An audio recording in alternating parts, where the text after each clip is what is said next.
నిజంగా దేవుడిచ్చినటువంటి వరం. బిడ్డను కోల్పోయిన తర్వాత కూడా మినిస్ట్రీ చేస్తున్నారు. చాలా ధైర్యంగా చేశారు. అది నిజంగా అది దేవుడిచ్చిన నడిపింపేనని నేను భావిస్తున్నాను. వారిని ఇంకా బలపరచాలని, ఆత్మీయంగా అనేకులకు ఆదరణకరంగా వారిని వాడుకోవాలని కోరుకుంటున్నాను. ఒక విషయం, ఆయన భక్తుల మరణం యెహోవాకు ఇష్టం అంటారు. మనకేమో కష్టం, కానీ దేవునికి ఎందుకు ఇష్టం అండి? యెహోవా భక్తుల మరణం ఆయనకి ఇష్టం. దేనికి?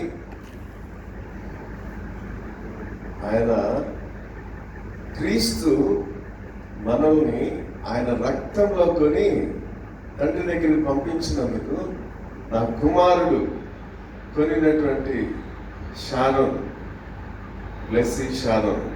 అందుకని చాలా పవిత్రంగా దేవుడు స్వీకరిస్తాడు.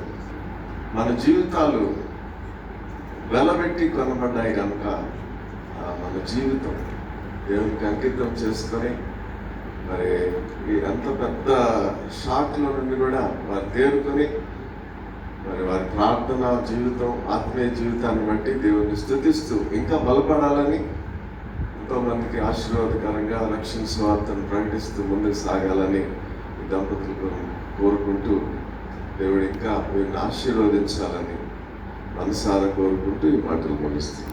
దేవుడు మంచిది.